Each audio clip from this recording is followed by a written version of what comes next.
कोई भी शुभ कार्य करने से पहले सभी देवी देवताओं का नाम लेते हैं, तो उनका नारा के साथ में स्वागत और सभी का सम्मान करेंगे।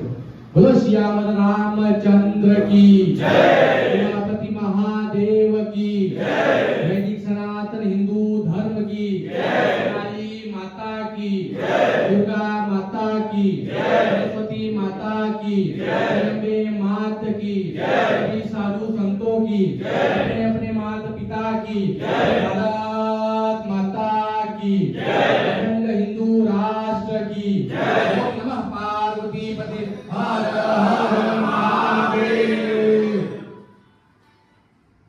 आज बहुत ही कम समय में मुझे लगता है कि कल आदरणीय विनोद मिश्रा जी ने बोला कि संगठन का एक सामूहिक बैठक होना चाहिए, जिस बैठक में जितने भी मुंबई महाराष्ट्र में हमारे कार्यकर्ता जो हमेशा हिंदू धर्म के लिए कार्य करते आए हैं, लड़ते आए हैं, उनको बुला के जिनकी इच्छा हो उनको दायित्व दिया जाए और दायित्व के साथ में काम करें।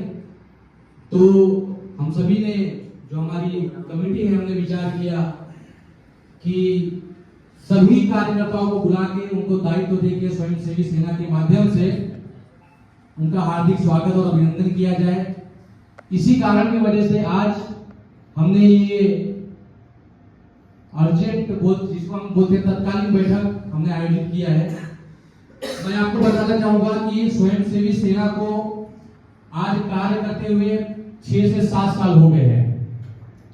स्वयंसेवी सेना का कार्य जो है वो सामाजिक समरसता हो, लव जिहाद का विषय हो, लैंड जिहाद का विषय हो, कहीं अन्य धर्म अन्य समुदाय के लोग अगर हमारे बहू बेटियों हमारे भाइयों पे कोई अत्याचार करते हैं तो उसके विरुद्ध खड़े होकर निरंतर पिछले 7 साल से स्वयंसेवी सेना कार्य करते आई है। और आगे आने वाले समय में जब तक भारत हिंदू राष्ट्र नहीं बन जाता तब तक स्वयंसेवी सेना इसी तरीके से कार्य करती रहेगी। आपको बताना चाहूंगा कि स्वयंसेवी सेना के माध्यम से हर साल किसी न किसी मुद्दे को लेकर एक सार्वजनिक यात्रा निकाली जाती है, चाहे वो छत्रपति शिवाजी जयंती हो, चाहे वो संभाजी महाराज जी की जयंती हो, चाहे हनुमान जन्मोत्सव हो, चाहे श्री राम नवमी हो। हर कोई ना कोई फेस्टिवल पे लोगों को जागृत करने के लिए पद यात्रा निकाला जाता है। वो पद यात्रा में हजारों की संख्या में यहाँ पे बैठे जितने भी भाई हैं सभी अपना योगदान देके हजारों की संख्या में शामिल होते हैं। तो मैं उनको धन्यवाद करता हूं कि जो प्यार जो आशीर्वाद स्वयंसेवी सेना पे बनाया है उन्होंने इसी तरीके से निरंतर बनाए रखे और संगठन को आगे लेके जाए। मैं आपको बताना चाहूंगा कि अगर भारत को, जिसको हम चिड़िया का घर कहते हैं, अगर भारत को हम हिंदू राष्ट्र बनाना चाहते हैं तो जात पात की विदाई कर हम सभी को ओम के झंडे के नेतृत्व में काम करना पड़ेगा, एक छत के नीचे आके कार्य करना पड़ेगा, तब जाके हमारा भारत देश हिंदू राष्ट्र बनेगा। हमारे यहाँ पे पूरे भारत में लोग जाति के नाम पे, प्रांत के नाम पे, भाषा के नाम पे निरंतर लड़ाई करते रहते हैं, पर उनको ये नहीं पता है कि जो जिहादी मानसिकता के लोग हैं उनके लिए कोई जाति पात नहीं है, उनके लिए सिर्फ एक ही विचार है कि हिंदू धर्म को नष्ट करना है।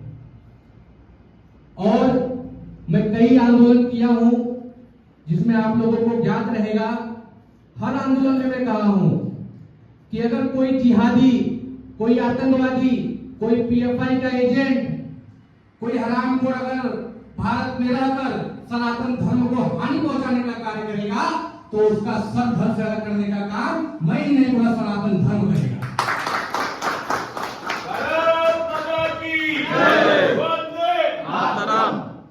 ये मेरे भाई जो वीटी कागड़ा जी हैं, ये वाल्मीकि समाज के हैं।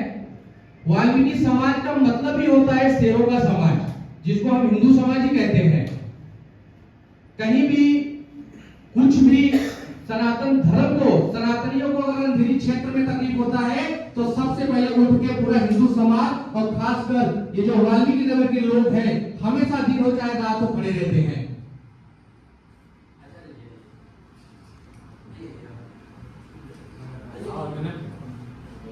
ये हमारे संगठन के आचार्य हैं श्री धर्मेंद्र चौबे जी।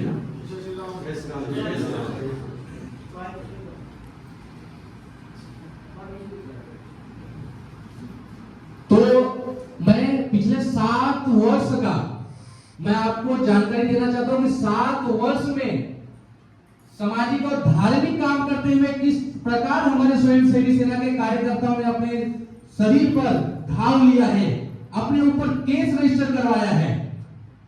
मैं आपको बताना चाहूंगा कि हमारी, मैं बहन का नाम ले लूंगा, एक हमारी बहन है जो अंधेरी क्षेत्र में ही रहती है।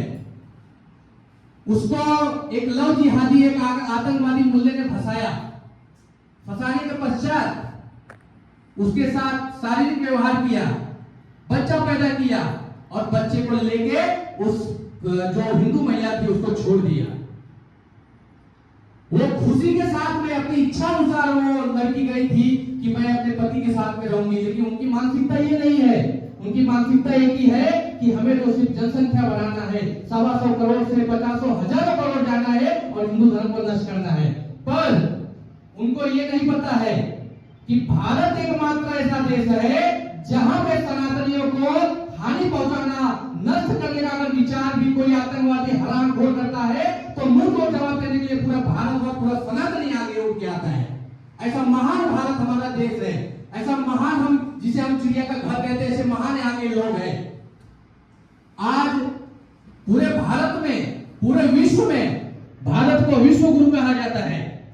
उसका मतलब यह है कि यहाँ पे लोगों को पता है कि हम पहले जातिवाद में बटे हुए थे, लेकिन हमारा भी एक नारा है कि हम हिंदू कट्टर सनातनी हैं।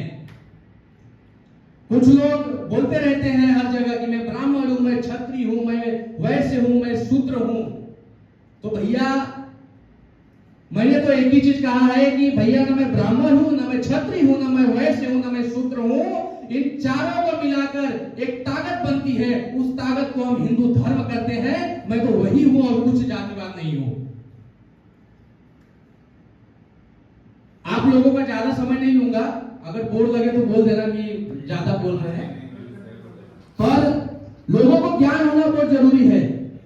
आज मुसलमान हिंदू धर्म को कमजोर करने के लिए हमारी महिलाओं को टारगेट करते हैं, हमारे बहनों को टारगेट करते हैं। और क्रिश्चियन मिशनरी के जो लोग हैं वो लोग ऐसा नहीं करते। वो लोग देखते हैं कि कौन घर का परिवार कितना गरीब है, किसके घर में राशन नहीं है, किसके घर में पैसा नहीं है। वो लोग जा जाके उनको प्रत्यक्ष रूप से लीगल डॉक्यूमेंट करने के बाद उनको क्रिश्चियन बनाते हैं हिंदू धर्म से। आज ज्यादातर लोग केरला हो गए, कर्नाटक के हो गए, ज्यादातर लोग क्रिश्चियन बन चुके हैं। मैं अपने अंधेरी की बात करता हूं। तो आप लोगों की जिम्मेदारी है कि आप लोग जहां भी रहते हैं वहां पे प्रत्यक्ष रूप से, अगर हर जगह नहीं जा पाते तो कम से कम अपने आस और पड़ोस में जाके देखें कि अरे मेरे घर में तो चूल्हा जल रहा है, मेरे घर में तो मैं रोटी खा रहा हूं, लेकिन क्या मेरे पड़ोस के लोग रोटी खा रहे हैं क्या? मैं ये नहीं बोलता आप अपनी सैलरी दे दो, लेकिन जहां 4 लोग अगर आपके परिवार में खाना खा रहे हैं, अगर 1 लोगों को और अगर आप खाना खिलाओगे तो भगवान 10 के बराबर आपको तरक्की देगा।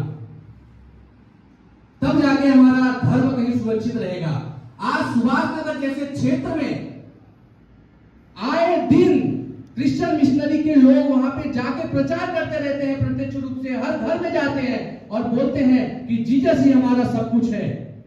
अरे हमारा धर्म करोड़ों साल पुराना है, तुम्हारा धर्म तो अभी पैदा हुआ खिल्ला में ठुका हुआ आदमी है। हम तो पूजते नहीं है, हम नहीं पूजते भैया। हिंदू सनातन धर्म एकमात्र ऐसा धर्म है जिसके भगवान का स्वरूप लोग देख सकते हैं, लेकिन अन्य धर्म का किसी भी, मैं नाम नहीं लूंगा, 2 ही धर्म तो है ही, किसी भी धर्म का कोई स्वरूप नहीं है। कोई लेटा हुआ है तो कोई टांगा हुआ है, लेकिन किसी का स्वरूप नहीं है। और हम वो लोग ऐसे धर्म का प्रचार कर रहे, बताओ, कोई मान्यता है ही नहीं। भैया वो रजिस्ट्रेशन कराने भी जाएंगे ना तो गवर्नमेंट बोलेगा भैया कम से कम स्वरूप तो दिखा दो उनका। स्वरूप कहाँ दिखाएंगे? जब स्वरूप होगा तब तो दिखाएंगे।